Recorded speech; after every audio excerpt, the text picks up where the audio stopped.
everybody. I'm glad to get started on a couple of articles that are less directly empirical in nature. The Loftus article that we will be reading from 2003 and the excerpt from Daniel Schachter's book from 2001 describe results of experiments, but they do not have the particulars, particularly statistics such as ANOVAs and independent samples, t-tests, for those of us that are not as familiar with those things. So the writing is, of course, beautifully lucid and very illustrative of what they've done. Loftus's article speaks of her career, as she has often been called on to speak about, given how wide and varied it is with respect to memory. For more than 3 decades at this point, of course it's 13 years ago, 4.5 now, she has been studying memory and the ways it can go awry. Her first studies of eyewitness testimony address several key questions, as we've already addressed. When someone sees a crime or accident, how accurate is his or her memory? What happens when if they get a leading question, such as the car smashing into another one versus hitting it, as we discussed? And while others in the field of memory were studying memory for words or nonsense syllables, of course, dating back to Ebbinghaus in the late 1800s, Loftus was attacking the field in more of an applied way. In other words, doing research that could be applied to everyday life as opposed to what could broadly be described as basic research, which advances knowledge for its own sake and is valuable. So she invokes her 1974 publication here. So leading questions, as we've discussed before, such as smashed, hit, etc., are only one way to distort memory. Other studies have shown that memory could become skewed with various techniques that fed misinformation. She's about to discuss an article here that we have not read. The studies use a simple procedure. For instance, participants first see a complex event, such as a simulated car wreck. Next, half of the participants receive misleading information about the accident, whereas the other half receive no misinformation. And finally, all of the participants try to remember the original accident, whereas half were misled. In one actual study using this arrangement, participants saw an accident, and later some of them received misinformation about a traffic sign used to control the intersection. The misled participants got the false suggestion that the stop sign that they had seen was a yield sign. When asked later what kind of traffic sign they actually saw, excuse me, those who had been misled, and given the false suggestion tended to adopt it as their memory, and now claimed they had seen a yield sign when they had not. So you could argue that they lost track of the source of the memory. They thought it was actually their memory, when in fact it was the suggestion. Those who had not received the phony information had much more accurate memories. So that power of suggestion goes quite a long way. Now, going back to the sort of article that we had discussed before, the Lost in the Mall sort of study, it doesn't always hold. You remember that roughly 1/4 of those 1995 participants successfully took on the memory that they had been lost in the mall. They began to incorporate that false memory as their own. However, sometimes we've run into a wall in that, and there are areas where that's not replicable. For example, when investigators tried to convince people that they had had a rectal enema, and this is roughly a 20-year-old study. Well, fair enough. What's different about that? Well, as she says here, that the Pezdek et al. Article, they were disinclined to believe falsely that they had had a rectal enema and correctly rejected it. Well, what's true about an enema, of course, it's invasive. It's a very uncomfortable procedure, and if someone else is administering it to you particularly,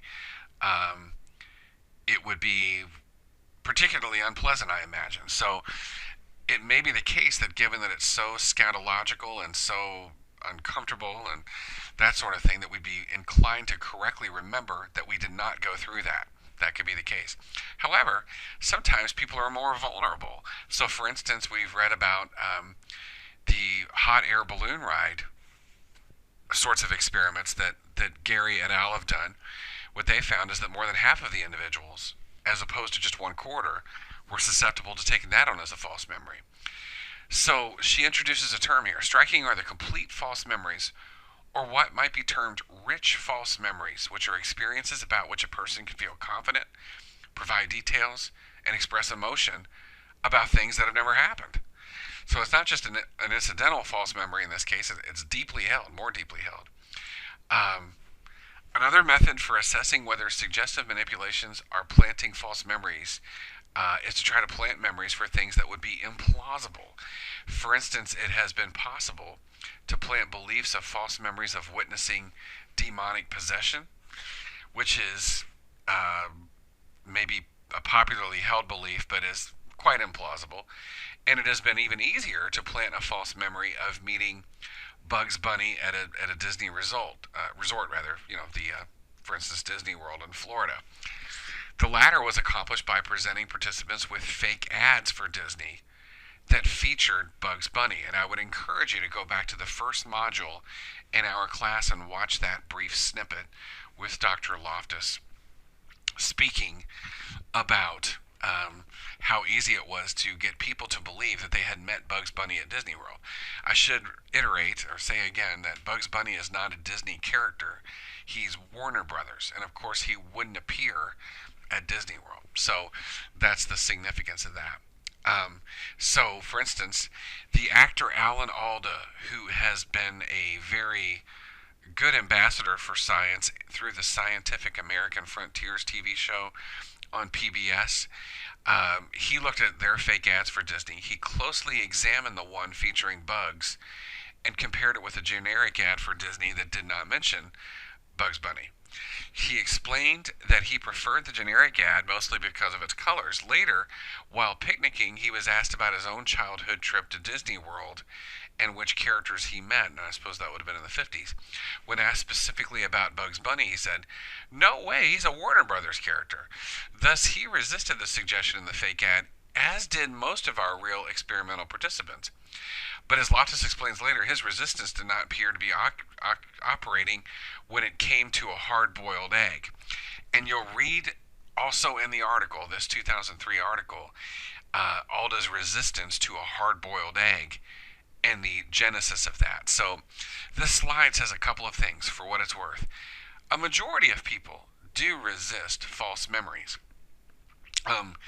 In this case, particularly with the Bugs Bunny scenario, given Alan Alda's savviness about which characters belong to which organization, and also we also saw that people were generally savvy when resisting the suggestion that they had been lost in a mall. However, we do find a reliable minority, maybe somewhere between 25 and approaching 50%, that do take on those memories. But I would have you certainly glance at Alan Alda's experience about the hard-boiled egg, even though he was savvy here. So, a few distinctions of true versus false memories. In the ideal world, people would have a means of distinguishing true and false memories, which we don't in the casual world. Statistically, one occasionally can do this. In an effort to plant false memories of being lost in a mall, which we've already talked about, we showed that true memories were held with more confidence than false ones. That's, I guess, validating or reassuring. Other researchers have also found group differences. Wade et al., who planted false memories of taking a hot air balloon ride as children by showing participants doctored photographs, also showed that the true events they asked about were recalled with greater confidence. Again, that suggests that there may be some qualitative difference in the way that the memories are held. Porter et al., who planted false memories of being victimized by a serious animal attack as a child, found that the planted memories were rated. The planted memories were rated as less coherent than real memories. So there are three suggestions there that true memories have a deeper foundation, held with more confidence, held with more coherence. That's a good thing. But there have also been promising efforts to use technology, neurophysiological measures to distinguish true and false memories. Some differences have been reported using lateralized brain potentials, such as with an EEG, using the P300 component of an ERP, which is part of the purview of an EEG, an electroencephalograph, and using neuroimaging techniques. By necessity, these studies have been done with true and false memories of words heard in a word list rather than with eyewitness details. So what they mean by the word list, of course, are something like the Deese, Roediger, McDermott sort of words. If I hear blanket, pillow, rest, nighttime, etc., snore, and I don't hear sleep, I'll have a true memory for having heard blanket, pillow, etc., but the false memory for having heard sleep, and we may witness different brain activity depending on whether the word was truly held or not. Those are discretely held events. We either did hear the word or did not. The technology lends itself less to more authentic, real world memories that are less binary. And I think that's what she's getting at there. One last thing, and again, this article is terribly direct. So, two take home lessons flow from this research. Suggestion can lead to rich false memories. I would have you review what she means by that. And just because a memory report is expressed with confidence, detail, and emotion does not necessarily mean that the underlying event actually happened. So, among the take-home messages from her article, although it's terribly lucid and much of it is self-explanatory, is that there is such a thing as a qualitatively different sort of false memory, an even more deeply held one that she describes as a rich false memory. I also want to touch base on the Schacter et al. Article. And he mentions this idea of suggestibility. Suggestibility in memory refers to an individual's tendency to incorporate misleading information from external sources, people, written materials, pictures, what have you. Of course, you could say it's closely related to misattribution or this other phrase, source monitoring. In other words, I lose track of the source of the place from which I got a memory. Suggestibility is worrying for multiple reasons. Leading questions, as Dr. Loftus mentioned, can contribute to eyewitness misidentifications. Suggestive psychotherapeutic procedures may foster the creation of false memories, and aggressive interviewing of children can result in distorted memories for alleged crimes. I know I mentioned this in a previous recording, but among the as part of the climate in the early to mid-90s were psychotherapeutic techniques in which a person might complain of failed relationships or general angst, and the therapist began acting on the idea, the theory, that a person was abused as a child sexually. Now, again, being very careful, it's not the case that we dismiss those claims out of hand. Of course not. However, in tandem with real complaints that had a kernel of truth to them were ideas that were essentially planted in therapy out of whole cloth that had no truth to them. So there was a zeitgeist, a prevailing sentiment back then that suggested that so many different things were the product of sexual abuse, and this is one of the main things that Loftus has served to elucidate, that these memories can be planted in whole cloth or in people from whole cloth.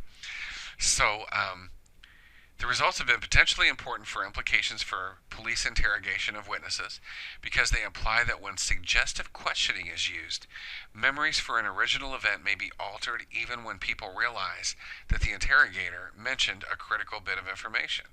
Although few data are available regarding the extent of such suggestive questioning of witnesses, one British study using actual interviews indicates that approximately 1 out of every 6 questions that police posed to eyewitnesses was in some way suggestive. So one might argue that they were a bit under-regulated at that point.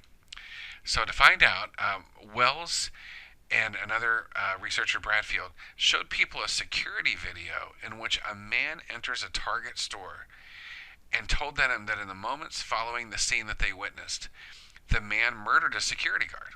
Wow. Pretty grave. The participants, then tried to identify the gunman from a set of photos, even though the actual gunman did not appear in any of the photos.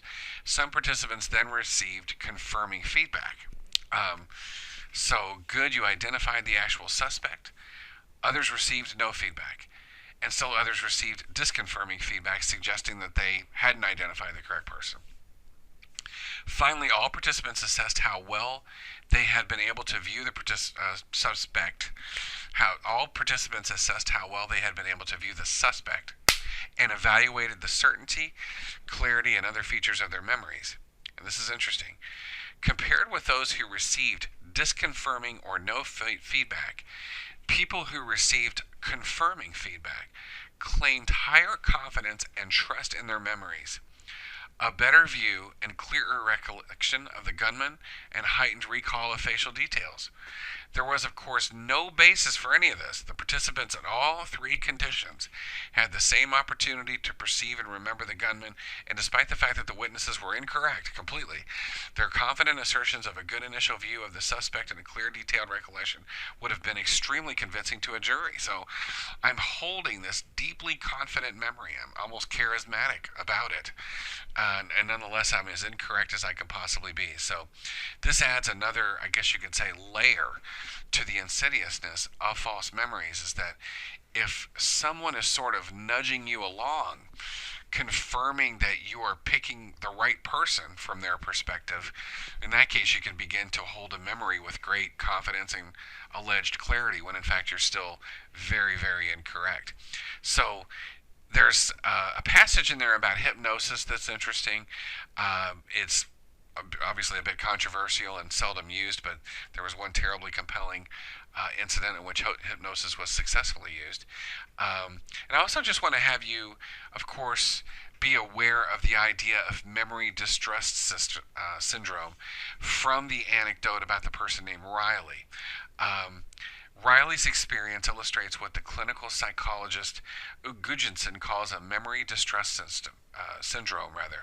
Although Riley did not develop detailed recollections of having committed murder, in the face of coercive questioning by police, he started to distrust his own memory and disregarded it entirely and took on the suggestions of others. So to abandon trust in memory for such a grisly thing, etc., Riley would have to abandon the memory monitoring strategy that Schacter earlier called the distinctiveness heuristic, expecting to remember distinct details of an experience. So be aware of what that is. Again, the passage is terribly lucid. Schacter also goes into some of the information that was referred to in Loftus and Pickrell article from 1995 about Hyman.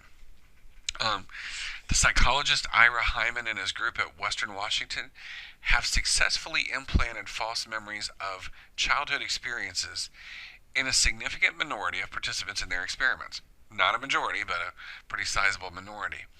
Hyman asked college students about various childhood experiences that, according to their parents, had actually happened, and also about a false event that their parents confirmed did not happen. Okay. For instance, students were asked, when you were 5, you were at a wedding reception of some friends of the family, and you were running around with some other kids, and you bumped into the table and spilled the punch bowl on the parents of the bride. Participants accurately remembered almost all of the true events, but then they resisted this whole punch bowl business. Didn't ring a bell, and they correctly rejected it. However, about 20 to 40% of the participants in different experimental conditions eventually came to describe some memory of the false event later, essentially when they were badgered into it.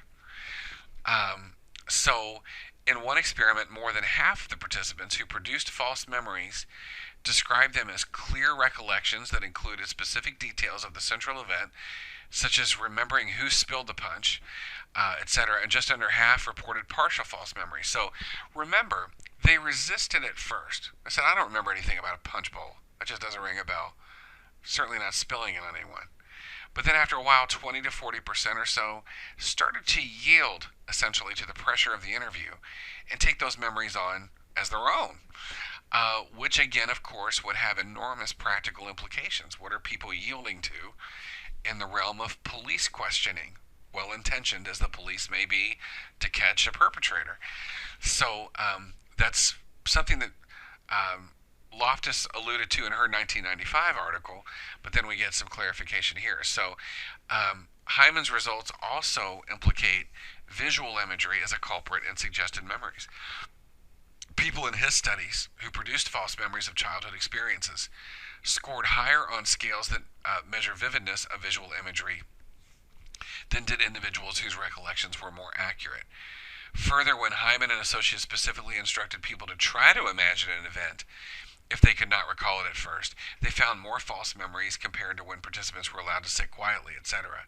So, the greater the visualization that takes place, of course, we have more vividly held, but nonetheless false memory. So, Schachter's third part here is very interesting.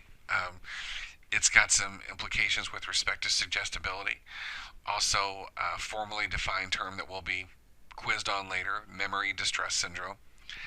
And also this idea of the property of essentially repeated interviews, as we witnessed in other cases with the Loftus and Pickrell article, and now the idea that people can be led to believe a fantastic event about the wedding punch, the incident with the wedding bowl. What do you call it? The punch bowl at the wedding. Sorry, it's hard to spit that out. And another thing is, the critical thing is, I think, from this article, is that when you're trying to remember something and someone gives you a nudge, oh, yeah, it looks like you're on the right track there, confirming feedback, they tend to become more confident in their memories, even though, again, the memory was completely false. So each of these is very lucid, very easy reading, written for a mainstream audience, and they do a great job with it. So this will be part of our quiz that's coming up as the third quiz, but for now we have the comprehension exercise coming up on August 4th, and each of these articles is asked about in that comprehension exercise. Well, thank you for listening.